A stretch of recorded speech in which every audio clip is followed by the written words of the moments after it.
All right, welcome back. Of course, it's still TVC Breakfast. Let's take you into another issue now. The war of words over the suspended House of Assembly by-election in Rivers State has continued with the APC and PDP pointing accusing fingers at each other. Yeah, both parties deny allegations of sponsoring the violence that characterized the polls.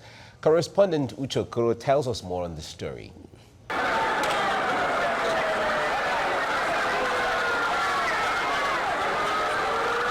This looks more like a scene out of an action movie, but in reality, this was the experience in Port Harcourt Constituency 3 when voters came out to elect their representative. Now the question is, who should take responsibility for this violence? INEC blames the politicians, the police claims innocence, the politicians blame the police, and also politicians on both sides blame each other. Confirmed report from the field indicated that INEC promptly and rightly distributed election materials to all the polling units within a recorded time. However, while voting was underway, armed talks from the APC led by the state factional chairman, Mr. Flag Ojika Yamakri, moved freely from one polling unit to the other, violently assaulted voters and INEC officials, and carted away election materials, including smart card readers and ballot boxes. What came out through the agents of both parties that the APC candidate was winning comfortably in most of the units. No sooner the information was given to Governor Nyesom Wike than he mobilized his chief security officer, Mr. Promise Wonsu, who led fully armed officers and men of the Nigerian police attached to Government House, Port Harcourt, to invade various polling units to forcefully disrupt an otherwise peaceful exercise for the purpose of rigging to Governor Nyesom Wike. Then he mobilized his chief security officer, Mr. Promise Wonsu, who led fully armed officers and men of the Nigerian police attached to Government House, Port Harcourt, to invade various polling units to forcefully disrupt an otherwise peaceful exercise for the purpose of rigging the election in favor of the PDP candidate. To the ordinary man on the street, this by-election has worsened the animosity between the incumbent state government and the opposition. The thugs and their police accomplices successfully disrupted the by-election in virtually all the 142 polling units across the 8 wards of the constituency and caused bodily injuries to several innocent voters and INEC officials. While we commend INEC for acting professionally, it is disheartening that this is not the first time the police have directly taken sides and offered its services to the All Progressive Congress to undermine the electoral process in Rivers State. Having failed to substantially cow the voters, especially the APC members, among them due to their stoic and resolute determination, Governor Wike reached out to me, Honorable Ojukai Flag Amakri, the chairman of APC Rivers State, pleading to have my cooperation and in return get the sum of 200 million naira bribe from him. I declined the bribe and promptly reported to the leadership of APC. Curiously, more than 72 hours after the election was suspended by INEC, the commission has remained silent on the way forward. Uche Okoro, TVC News, Port Harcourt. All right, joining us to discuss this is a public affairs analyst and senior lecturer at the University of Port Harcourt, Dr. Sofiri Peterside. Dr. Peterside, good morning. It's good to have you join us right now from Port Harcourt. Good morning, Mike. All right, good. Everyone wonders, when it comes to elections, Rivers State is usually a hotbed. This is not the first time. This is not the second time. This is not the third time. What is really responsible for this seeming violence or even outright violence and politicians pitching against each other and leading to a lot of harassment and other issues from Port Harcourt? What is peculiar in Port Harcourt that makes it so? Well, my own analysis and facts available to me had actually shown that most of these politicians are not really very, very committed to bringing development to the people. Because actually, what is at stake, if you ask me, is this whole battle for access and control of resources of the state. If the intention and the motivation is to deliver service to the people, then I think that the whole violence we're experiencing in election wouldn't have occurred. But here, there is a tendency to perceive political office and power as a veritable means of accumulations. And so that is why politics here assume a zero-sum game. Those who have power want to perpetually hang on to it, and those who do not have, want to do everything possible, even if it means killing people, to also access power. And so that's why you see that what is happening here is happening. And again, also, we cannot discuss what is happening outside the perception and involvement of citizens of the state. Because the citizens need to be alive to responsibility. Democracy to succeed, for democracy to succeed, it requires an enlightened and vigilant citizenry. But when the citizenry are not actually vigilant, are not prepared to take the risk actually to defend the democracy, that is the kind of thing that you see happening. In the past, the report produced by INEC, the Administrative Panel of Inquiry on the violence that characterized the 2016 rerun elections, actually drew attention to the fact that oftentimes the security agencies that had responsibility to make sure that this system, that the election were free and fair, were actually acted more in breach of the rules and regulations actually, guiding the elections. So that's the kind of thing that you see happening. And it's replaying. And it does appear that both agencies are not actually, aligning themselves with the recommendations. All right. Now, when you look at the event of last Saturday, does it inspire confidence in you in all respects? Confidence. I have lost confidence because what we see play out, I thought that given what had happened in the past and all the reports and comments made by people, that politicians would have learned their lessons. But what we see is that this is a signal of what is going to happen in 2019 general elections. And unless something is done urgently, I think that we are going to be in for a very serious war, very, very serious war. Because here, election does appear to be a warfare. And it does appear that it has come to stay. And so if it endures, if we allow it to endure, then it's going to be a legacy. And it's going to be a very terrible legacy for us to bequeath to the younger generation, to our children. And I think that every citizen of this state, every citizen of this country, resident in this state, who have respect and who desire democracy, need to wake up and stand up to do what they ought to do. On my own part, we started a process which we call Initiative of Credible Election, me, Ledumite, and others, because we're afraid of the consequences of violent elections in our state, particularly the business implications in a situation where majority of the young people have no jobs.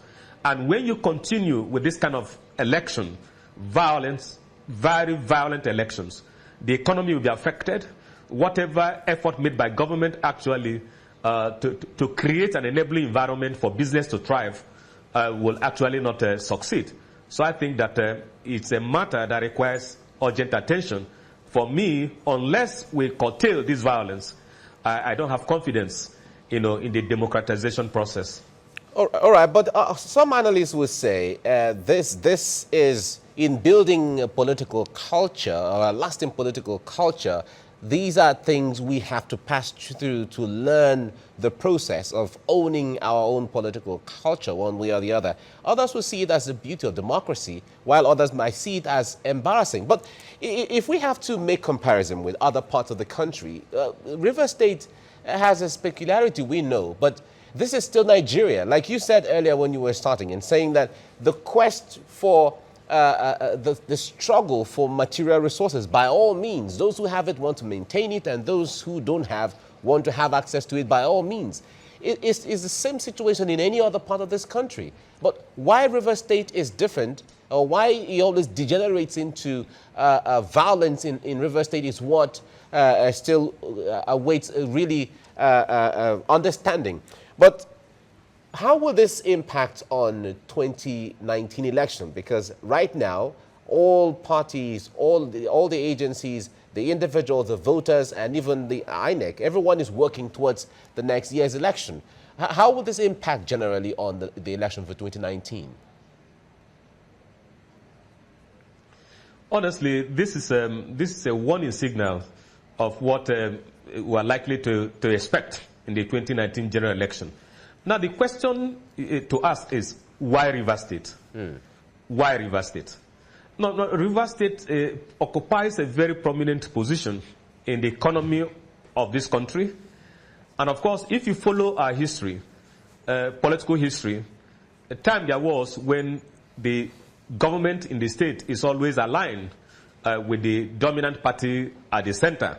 And so we saw that happen over the years, if you go through the political history of our state. Now, when the political dynamics began to change, and so some certain persons felt that it is not correct for River State to be in opposition, that therefore River State must align, with the party, the dominant party at the center. But apart from that, there are also the whole context of political gladiators wanting actually to present the image to their political principals that actually they possess the capacity to make sure that River State fall in line, their own thinking in terms of political alignment in our country.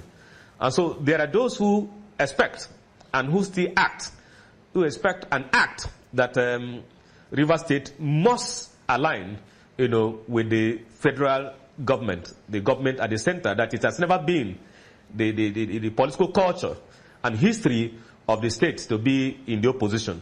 And so you see, this is what is heating up, the polity. But again, the neutrality of state security forces is also part of the problem. Of the state is part of the problem. Because how can we explain the fact that in an election where state security forces are deployed, then it is possible actually for that process to be truncated by a group of young men, of course energized by their political godfathers to disrupt a process. And so this is my worry. This is my worry. And this is happening, and the elders in the states, we seem to have lost our elders. We seem also to have lost, the youth. So nothing seems to be working. Norms no longer direct behaviors. So that is the kind of challenge we have, very much before us. All right, Dr. For the Sofri. politicians, I think that if the whole contest, yes, sir. All right, Dr. Sofri, sorry, I had to interject, so we make it conversational. Well, earlier in your response, you talked about the role of citizens and being vigilant, which is also reminiscent of the words of Thomas Jefferson, who said that the price of liberty is eternal vigilance. My question is, what are enlightened minds like you within the state are doing at the moment to ensure that the citizens are very well educated, to ensure that these sort of things do not continue to occur, because they are the ones that they continue to use to perpetrate these acts? Yes, honestly, all it takes for the evil men to take over the society is for those who think that they are reasonable to allow that to happen. So on my own part, I, Sofrijo Peterson, led the meeting. We also have a former resident electoral commissioner, Bage, and some other citizens in this state who thought that what we see happening in this state cannot be allowed to continue. So we started a process and created a platform which we call Initiative for Credible Elections. And we thought also that in order to have a non-violent election, credible and non-violent election in Rivers State, the critical stakeholders need to be brought on board. Let us reason together and see how we can solve the problem or how we can minimize the problem. And we sought audience with the Commissioner of Police, Rivers State. He actually granted us audience, and also very, very excited that there are a group of citizens resident in this state who are committed to non-violent election. We sought audience with state, the chairman, the director of DSS in Rivers State, who also knows some of us, who also know and understand our pedigree. Is also very excited that we're involved in this kind of process. We met the general officer commanding of the new division here of the Nigerian Army. We also had extensive discussions with them. We also met with the National Youth Service Corps at the orientation camp where these young corpers who are used for this process were also having their own orientation to also bring this same message to them. We have met with the River State Council of Traditional Rulers, also trying to also bring this same message to them. We are making effort to make sure that outside these agencies will bring this message of non-violent elections to the nook and crannies of the states in Rivers, communities in Rivers State. This is our own, we have also sought audience with the Academic Staff Union of Universities, Academic Staff Union of Universities, also the polytechnics in these areas, because students have a key role to play actually in this whole process. So this is an effort that is ongoing and it requires support. And we're urging citizens of this state to actually give this support. This is our own initiative on how we think, we can turn around, this kind of situation. But let me also warn that the change might not be immediate. But I think that it is important that we start something. And we are sure that if we penetrate the nooks and crannies of the state, we may be reducing these whole violent tendencies associated with election in Rivers State. All right. Well, it's quite interesting to know, like you reel them out, what traditional rulers, citizens, and intellectuals like you are doing. But one other thing there is that this violence and this seeming disconnect seem to come from the leadership of the political parties themselves, from the reports we're getting here and there. Now, what would it take to make the political leadership of those who are leaders of political parties in River State to align together, to see the vision and the tomorrow of River State, just like Lagos? It is in River State. This is our own, we have also sought audience with the Academic Staff Union of Universities, Academic Staff Union of Universities, also the polytechnics in these areas, because students have a key role to play actually in this whole process. So this is an effort that is ongoing and it requires support. And we're urging citizens of this state to actually give this support. This is our own initiative on how we think, we can turn around, this kind of situation. But let me also warn that the change might not be immediate. But I think that it is important that we start something. And we are sure that if we penetrate the nooks and crannies of the state, we may be reducing these whole violent tendencies associated with election in Rivers State. All right. Well, it's quite interesting to know, like you reel them out, what traditional rulers, citizens, and intellectuals like you are doing. But one other thing there is that this violence and this seeming disconnect seem to come from the leadership of the political parties themselves, from the reports we're getting here and there. Now, what would it take to make the political leadership of those who are leaders of political parties in River State to align together, to see the vision and the tomorrow of River State, just like Lagos is going into different kind of developmental and alignment with other states towards different projects. We expect to see that from River State as well. What would it take to bring leaders of River State together in that regard? No, we have also, I forgot to mention that, also written to the River State, the government of River State, that we also want to have audience with the government of River State to actually let them know what we're doing, to see if we generate a buy-in. We have also written to IPAC, this a platform of all political parties in the state, also to see if we can generate a buy-in. We are yet to get a response. If we get a response from them, because it's not what we can do alone. We require partnership of everybody, including the civil society and all that, to make sure that we get this right. But more important is these political leaders, because the political parties and their leaders are very... All right, we seem to lost the signal there. Okay, we have to leave it here now.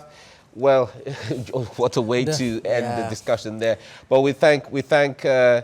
Sofiri Peterside, Senior Lecturer at University of Port Harcourt.